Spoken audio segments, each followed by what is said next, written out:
Hello everybody, it's me, Steve. Yes, it's Donovan. This is Chaos on the Road, and today we've got something very special. Cue the credits.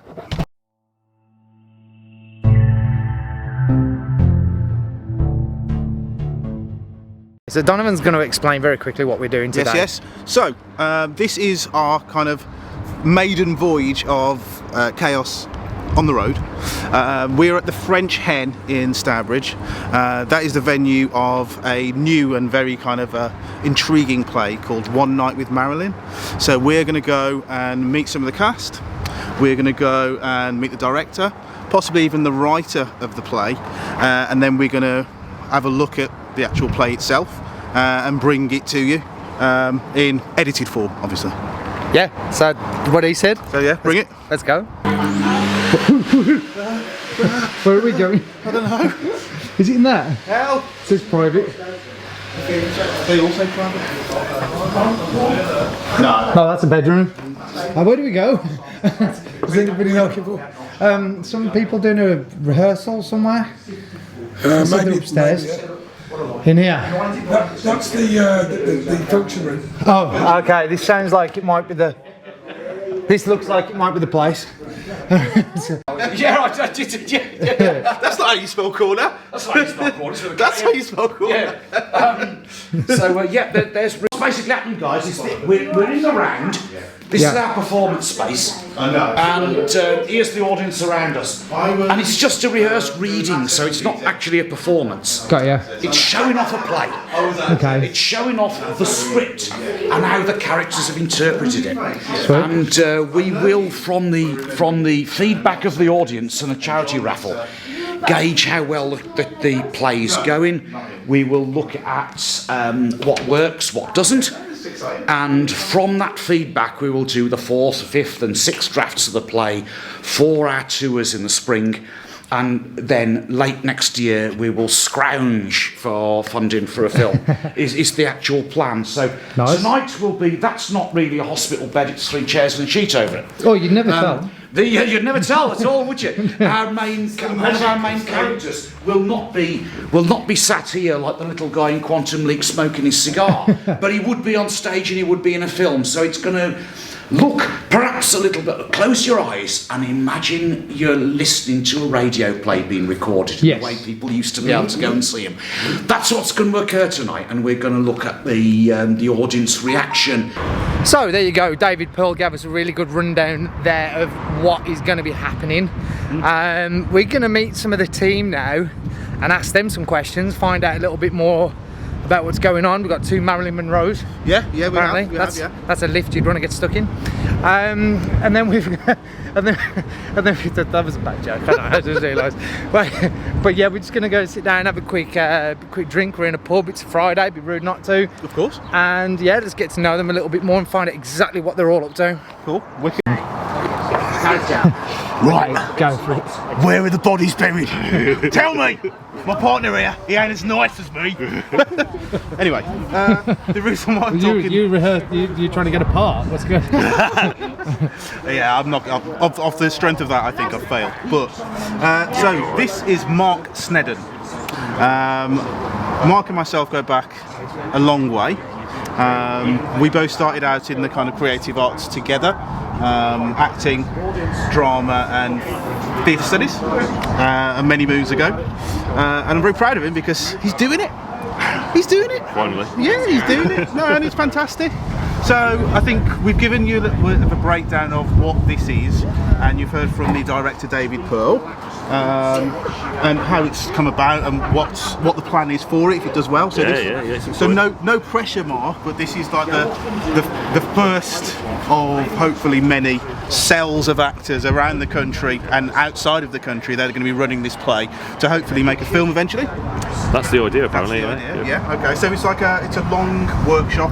Yeah. Basically. It is. Yeah. It's more of like a research kind of piece more than anything else. Obviously for the producers to see what characters work, and we've had slight tweaks in that with us, but the writer's been really open to actually accepting that feedback and stuff like that. And there'll be bits and pieces. The final piece will be taken from different areas. If you know what I mean. Yeah. They see what works. My role in that really has been cast by a lot of older actors, being the Doctor and that kind of thing. So it's a little bit strange playing this role when you've seen who else has been cast. But, Sure, yeah. I'm looking forward to it. Okay, and P.T. Rose is the writer. I believe is it a novel? Is it a kind of novella? Is it a piece of fiction, and then it's been adapted, or how? No. It's based on. It's written as a play. It's based on true events that actually happened. I mean, before this, I didn't even know about it being actual sections and stuff like that. Yeah. So it's been quite an interesting, doing the research for it and stuff like that. Yeah, I knew she was troubled. That was kind of well documented. I don't know any details, so I'm quite looking forward to seeing it. Yeah, you'll learn quite a bit from the speech and from people's reactions, and it's a troubling time for her really. And looking back through the research and that, you don't realise because you actually just see her as this superstar icon that everybody sees, a picture on the wall, the dress and everything like that. Yeah. But to actually research and look and she was the original bombshell. It feels like a good time to be doing this kind of thing as well, with the whole talk Mental about health. Yeah. You do look at these people and you just think they're automatically so confident and just these They've got no people. problems. Yeah. They've got no problems, but really going on behind the scenes, there's all kinds of stuff going on. No, exactly. Yeah, it's one of those. It's you see in the public limelight is what they wanted you to see. Yeah. But that person at home is never exactly the same as what they are. So no one is. No one is. So, okay. So, the other thing I wanted to ask is your involvement in this. Yeah. How did that come about? Because I know bits about when we left college, when we left university. You got your equity card. You were in a few kind of drama shows that were on the BBC. So if you give me an idea of when that came about, and I know that dried up, but you didn't do a huge amount. Over a few. No, for years. I mean, obviously, as you know, I went to Wolverhampton University and stuff, and left from there. Did a few short dramas and that for the BBC. But it was one of those. It was with student debts, and I had to go. I had to make money. And obviously, this game is a real strange beast, really, because the money's good when you get it, but you don't know how long it's going to be until you get that next paycheck. Do you know what I mean? And it's one of those, and it was having that debt, having to pay it off, and I got a phone call to go back down and do a drama. And that's kind of where it all fell apart for me, because I got that phone call, but then didn't get to be able to go there because I couldn't get the time off work. Shouldn't have asked really, it was only a telesales position, you know what I mean? But it's just one of those, you try and keep them happy. A situation where you've got to look back and go, I should have just sodded the job. I should have just gone, you know what, I've phoned in sick enough times here, I might as well just phone in sick again. I know that sounds really bad. How is that any different? Yeah, exactly. Yeah. And then it all dried up, and obviously then got into the sales and stuff, and we've got that background in sales, we worked together as well. And then it was through sheer chance of just bumping into David, and then he says, well, I didn't recognise him at first. We'd got past and said hello, that kind of thing, and then I was like, I know you from somewhere, and he was like, yeah, I've been wondering that as well. Then we found out we've been to Dudley College together. I remembered him straight away from college. See, I didn't. I was talking to him, and when you've got that thing in your head where you're thinking, I know you, who are you? And then we did a few short films together, and then obviously David's asked me along to come and be part of this, which is really exciting. And it's just all happened in a short space of time, really. We did work on Wednesday. Well, we got two Marilyns. Hello. We are here with the two Marilyns. Can we first get your actual names? Katie Bennett. Coralie Hudson. Thank you very much for that. Okay, so this is really intriguing, this play itself. Learning more about it, it sounds quite edge, there's a lot of edge to it. It sounds darkish.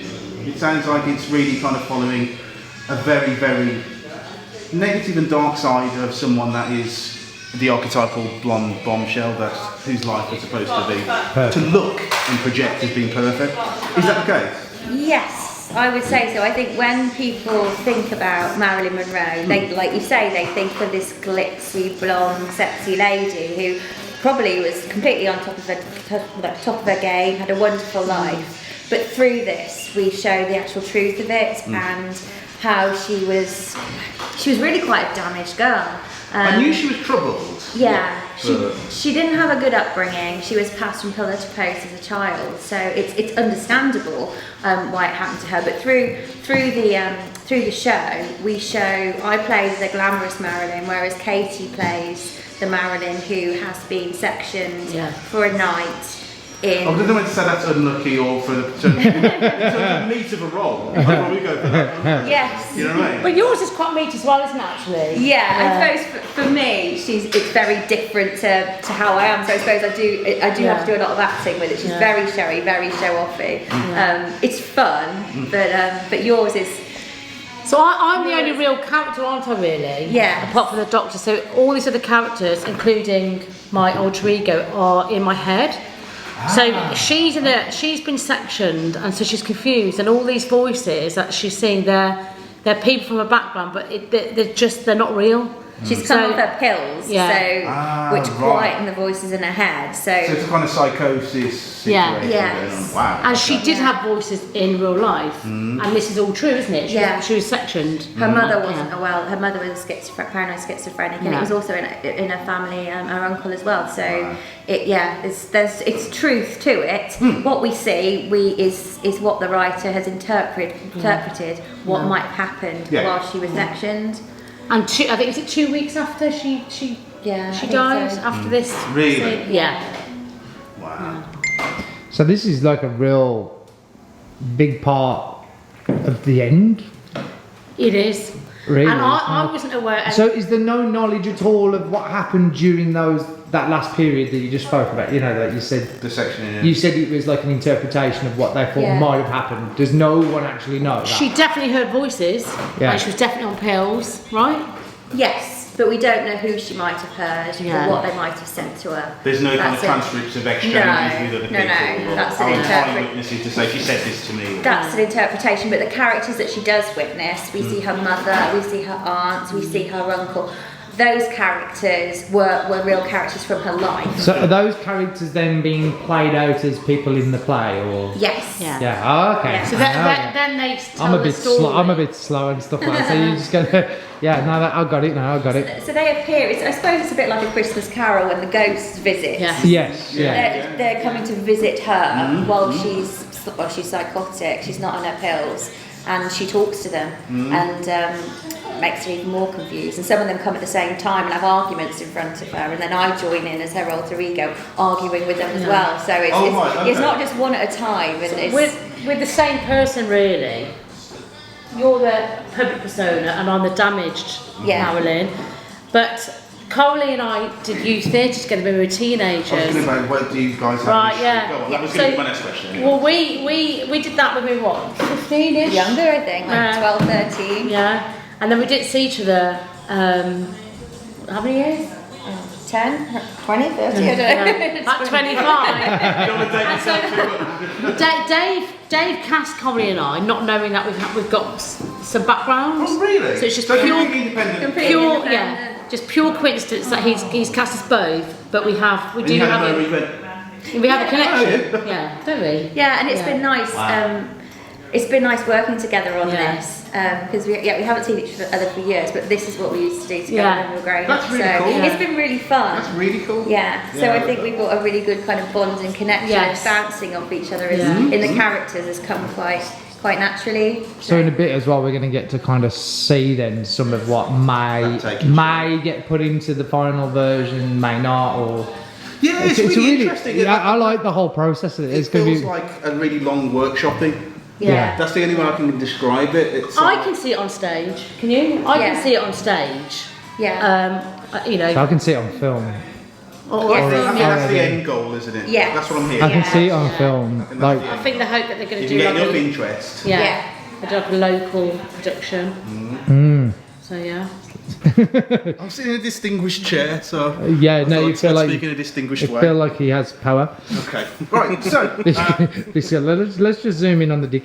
So we've got our best dressed candidate for the for the vlog. Absolutely. He's come semi in character. Yes. Yes.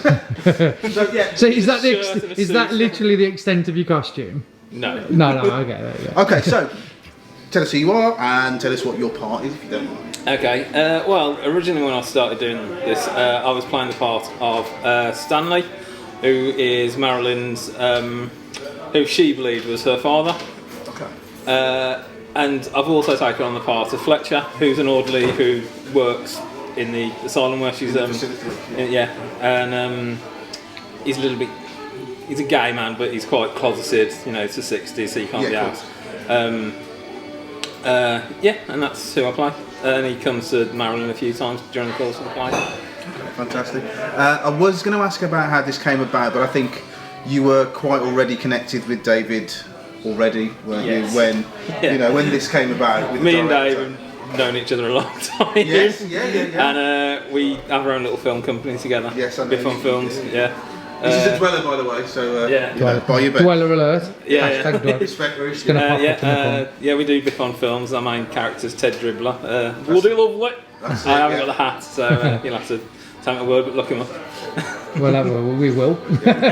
Well, insert has just gone in the video. Yeah, I've seen a few. No, they are good. I've seen a few. Yeah, we'll drop something in there as well. Yeah. Drop something in there as well. Definitely. Okay, so it's quite an intriguing piece. I've brought this up already, so I won't keep labouring it. But, how do you feel about the potential of it? Because I know there's different groups of actors that are playing the same play. Yeah. Around the country and abroad as well, I believe. Is that there is. There's India and I can't remember where else, but it's all over. I think there's some in America. There's a real push on this. Yeah, there is. Yeah. Where do you think it could? What do you think, in the most positive light, where it could end up?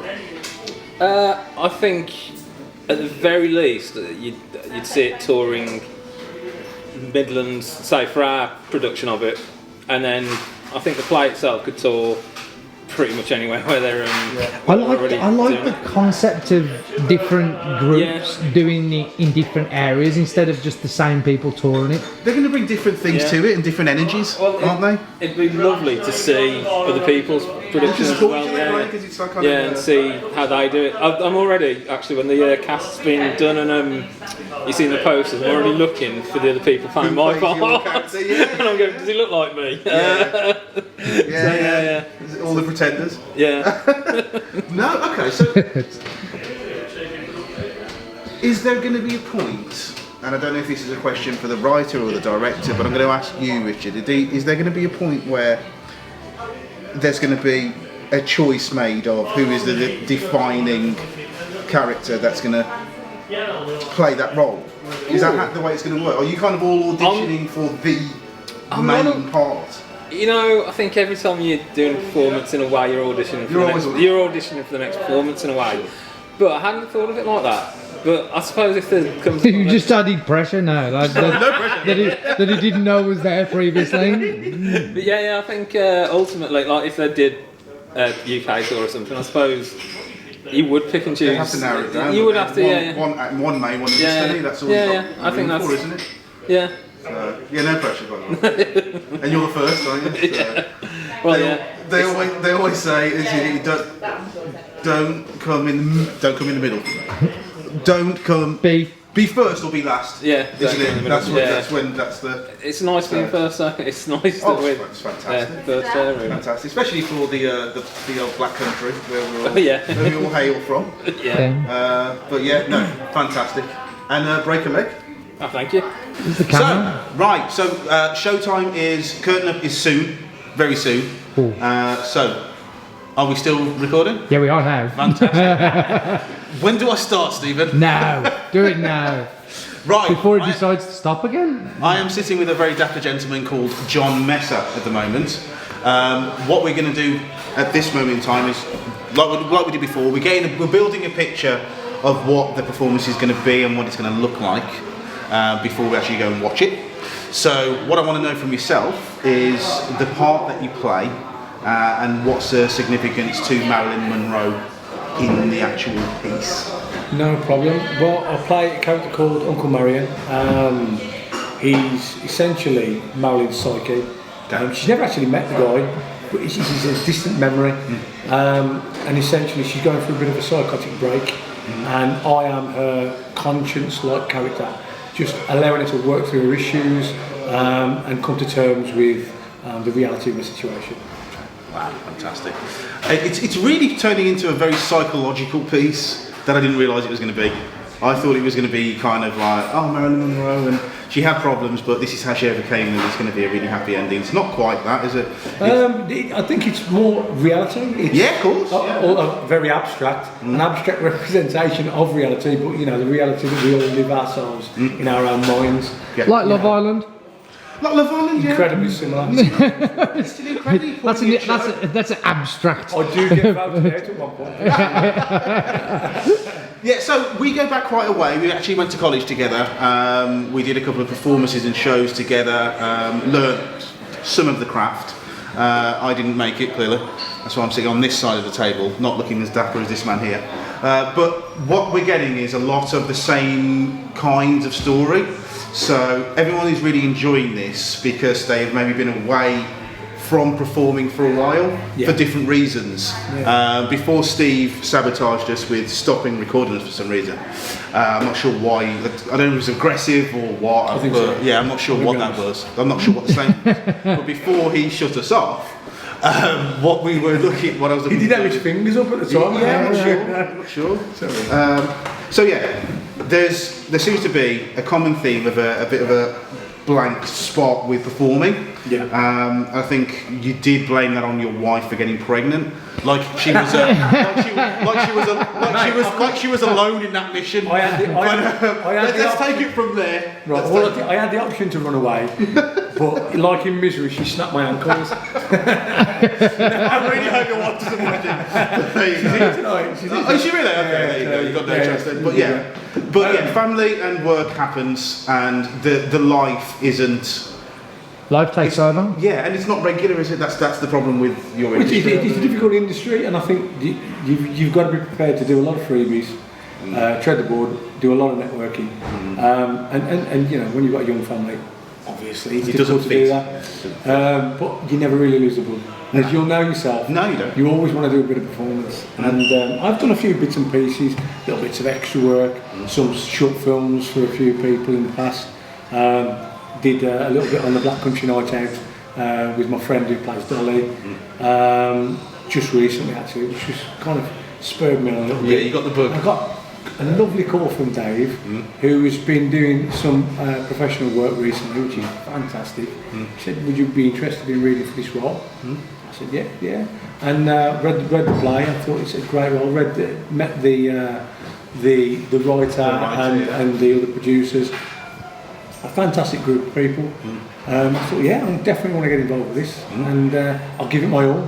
Hopefully, you know, we can give them a really good performance and spur them on to put it on for reals. Well, it's the start of, as we've been saying already. It's the start of a process of getting this piece to the masses. Really, I think, isn't it?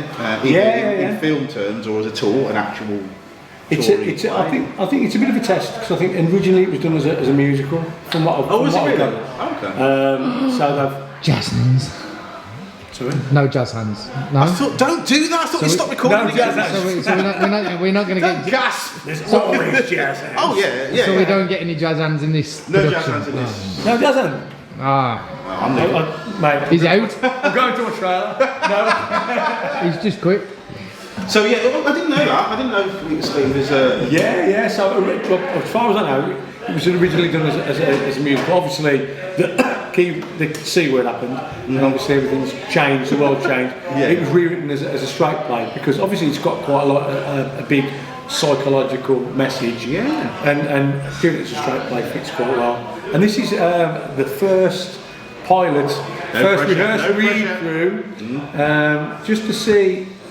People's reaction, and maybe develop it into a proper performance, a touring performance perhaps. I'm hoping so. I'm really looking forward to this. What Richard Rowbottom said was he's quite interested to see who of the different groups of performers doing this. Yeah. Who he's going to be really looking out for, who plays his couple of parts. Is that something you're going to do as well? I'll definitely have a watch. Yeah. And obviously, the reality is, it's interpretation. Of course, everyone's going to bring their own energy to it. I'll read a lot. I mean, how many times you watch something on the TV or a film and you think, I wouldn't have said it like that. I would have done it like this. Or maybe it'd better if you were running. And I do that all the time. But it's not right or wrong, is it? No, it's interpretation. It's subjective, isn't it? And I'm sure there'll be moments where you'll have something that you feel is, that's Dan, that is the way this guy's going to do this. And there isn't really another way. And then you'll see someone and they'll do it, you'll go, huh. Okay, that's pretty good. You know what I mean? That's what's so cool about it. It is cool. I mean, everybody's got different. So for me, I'm not one of these people who looks at each line and thinks, how am I going to say it? I try and imagine I'm in the situation and I say the line, how it feels. How you feel. And it comes out the way I would say it anyway, if you know what I mean? Yeah, sure. Whether, and maybe, I don't know, people analyse things differently, don't they? So it will be really interesting. And obviously, I mean, I think it's all different countries, different languages. Yeah, it's going everywhere. It's really cool. It's going to be very interesting. We have to be first. I know. I was saying this with Mitch. I've got no comparison. Well, the thing is, though, it's nerve-wracking being first, but like we said, you either want to be first or last. You don't really want to be in the middle. I don't think. That kind of thing. Which is going to be more memorable. Yeah, no one remembers the middle one. Not really. Well, depends on how good it is. It's one of them, isn't it?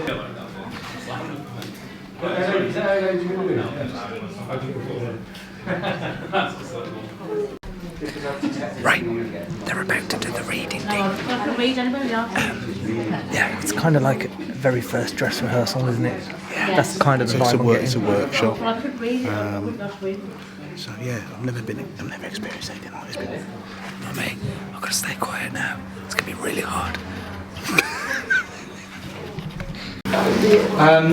Everybody else who's never seen there are professional actors here and professional writers. Here is the writer of this play, P.T. Rose, who have seen rehearsed readings before. This is not a performance, it's a rehearsed reading.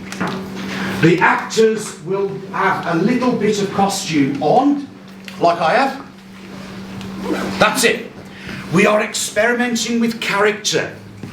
We're experimenting with the script. We're seeing what works and doesn't work and getting audience feedback and getting our own feedback for what might work for a tour in the spring and the summer on the 60th anniversary of dear Marilyn's death. That was lovely. First half. That was lovely. Those four people on stage just have done the hardest work of any people. Oh, we were just talking about it. It was bloody There's no hiding place. There's no dark corners. There's no stage. You're on exactly the same level as everyone else. You're reading. You're doing a reading. In front of people. You're in the round. You're totally exposed. That is strange. Literally no hiding place. No, nothing. None at all. And they have done great. I've worked with these guys on and off, but maybe one day a week for about the last 6 weeks. And they are focused, they know what their characters are like, they know the expressionism of the play. It's hard when you've got an audience member set like this to you. Absolutely. And they have done great. I am so pleased with that first half. I'm proud of them. Good. I'm absolutely proud of them. Okay, so that's the first one of these we've ever been to. How was that for you? There was some slight nerves and stuff when you first get on, but once you start getting into the script, it was it started to flow a little bit better. Do you know what I mean? It's been near enough 20 minutes since I didn't like theatre and that, and so good. I'm enjoying it. Yeah, good fun, interesting. Do you find that harder in a small setting like that than you would do if you was? No, I like studio theatre. I like intimate theatre. If I'm honest, that kind of stuff. You haven't got to worry about projection and all that rubbish. That is true. Which helps, but it's difficult because it was in the round. Yeah, it was in the round, which is a bit different. But as long as people got an idea of what the play was about, the feeling of each individual character, that's the important thing. Because then they can go away, tweak it, and improve it. Well, we did say at half time, didn't we? It was easier to follow than we thought it was going to be. Yeah. So it was a lot easier to follow. The characters became quite evident quite quickly. It's difficult with several Marilyns, isn't it? Yeah, You know what I mean? yeah, When yeah, young Norma Jean walks on as well. It's, Yeah, I know that gets, especially in a small space, that one scene gets complicated. I had to, yeah. Back away a little bit. Yeah. No, that was awesome, guys. Well done. No, cheers. Really cheers. enjoyed it. Good. Okay, we're all done. Yeah, it's finished. We got good lighting here, actually. Yeah, it's pretty good. Yeah. Yeah, Am I going first or you go yeah, first? you go first. Analysis wise. Yeah, I'm trying to sum it up. Well, for me, it was intriguing. It was intense, to be fair. The way I would overview it is, it's a snapshot into a world that is from the past, and views on mental health, views on family life and parenting, views on stigmas in general of what celebrity is. Were a lot different to what they are now. Yeah. And also it's how mental health issues can become generational. Yes. And it can infiltrate a family for a lot longer than it needs to, because the help wasn't there. So yeah, it was hard hitting. It was quite surreal, but it was really engaging and I enjoyed it. Do you know what I found was interesting actually was when, obviously we said during the first half, it's really strange that you're sat right next to the audience. Yeah. But what I did notice that was by the time I got into the second half of it, I kind of forgot about that a bit. Yes. Yeah. Although I did actually find quite entertaining was watching the writer and the director on the Their side. reactions. I quite enjoyed watching that. It's like a football manager watching them take every kick. So the writer that was a cool way of watching was reading his own words and seeing them come to life. Yeah. And the director was the actions and how he was kicking every ball, wasn't he? Oh yeah, he was. Yeah, he was kicking every ball. It was like, but yeah, the one thing that impressed me the most was the way they were able to quite literally be sat next to a friend in the front row 1 second and still act, and then literally as soon as it was go time, they were all in character, like immediately. Yeah. And what I found even more impressive, because I definitely would have laughed at a couple of points in there, because there was some comedy in there. It wasn't all dark, there was definitely some comedy moments. Yeah. But how throughout the whole thing, they didn't break character, and it was only a reading, so they don't know it like inside out yet. They didn't break character. There was no bugger ups or anything like that. It was all very like, I felt like I was watching a play, but just in a really weird setting. Yeah, like a place of players coming into your living room and going, right, this is a show. Yeah, go. We're doing it. Yeah. There's part of me that kind of wishes all players were like that.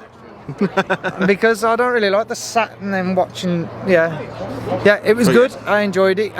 We'll put some little snippets in. We'll put links in the description to where you can go and find these guys, their website, because the way the whole play as well. Yeah, and the whole play, because there's really quite intriguing the way they're doing this in terms of putting all these different casts together all over the world, and then kind of spreading it out. That's new. Yeah, it's a lot. I've never heard of anyone doing that before. And this is the first one. So this is the first read. Yeah, and we got world exclusive. So yeah, wicked. World exclusive coming to you right here on the Khaos on the Road show. Khaos on the Road. Right. We're done now. I need some food. Catch you on the corner. Bye.